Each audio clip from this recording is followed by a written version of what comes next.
Oh my Yuta freaking okkotsu. Yuta has finally done it. He finally beats the no domain allegation and much more. This chapter is insane and you can't miss this fight. Everyone is going nuts over Yuta okkotsu right now. Sukuna is about to get in big trouble now. I'll tell you everything about chapter 249 in this video, so watch until the end.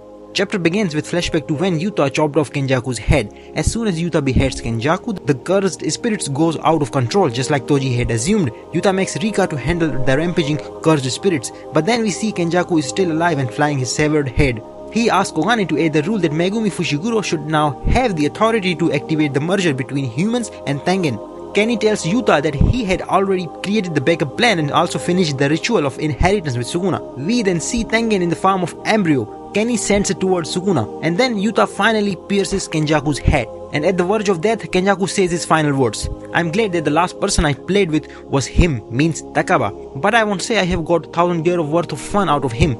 Now, it's your turn. Now it's 99% confirmed that Kenjaku is dead, cause Yuta finally stabbed his brain. Maintaining that 1% doubt cause I don't really trust Gege, just like Gojo was alive after getting stabbed in his head. Before I start with main fight, do subscribe to my channel for JJK early news and everything. Back to the fight, Yuta notices that Sukuna's RCT output is returning to normal and he might soon be able to use his domain expansion again. Yuta blames himself for the happenings. He feels guilty that he should have joined Sukuna Red Team.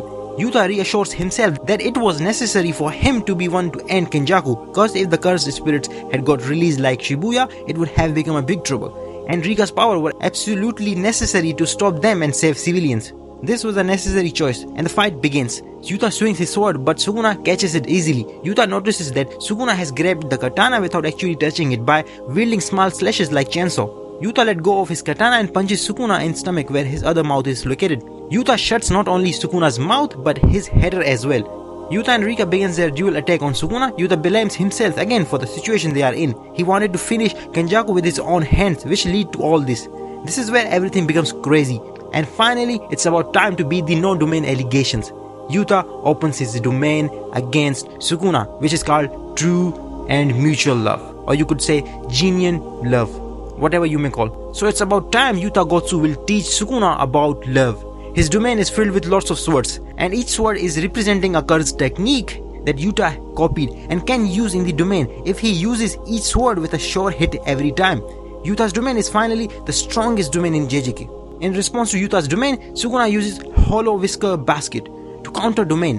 But Yuta immediately hits Sukuna with Thin Icebreaker, which he had copied from Yoro. Yuta affirms himself that he will put an end to everything inside his domain. Sukuna's face is slightly hurt, but he realizes their plan. He also knows who Yuta is from Megumi's memory. Sukuna calls Yuta the one with spirit possession, and his cursed technique is copy. Yuta's plan is to keep using his sure hit as countermeasure, while sealing half of Sukuna's arm and mouth by making Sukuna keep using Hollow Whisker Basket.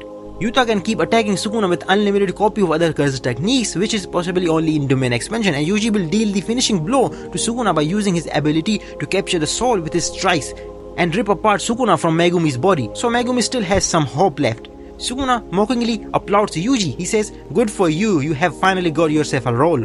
Sukuna is hilarious, but Yuji will cook as he always does. And it's confirmed now that the punch from Yuji back then literally shook Sukuna's soul. Yuji has the power to deal blows directly to one's soul. And the chapter ends with editor comment, "The old and new main characters strike together." Man, this chapter was insanely good, especially Yuta's domain and the flashbacks of Kenjaku's fight. Yuta has finally shown his true potential now. And this is just the beginning. I'm hoping for more Yuta in action, and yeah, we have Yuji as well. Both are not only going to save Megumi but also going to defeat Sukuna. Next chapter is going to be insanely good as well, but Gege might change POV to Hokage and Orome. What do you think about the chapter and Yuta's domain? Let me know in comments. That's it for now. Until then, peace. Or maybe not. 誰だっけ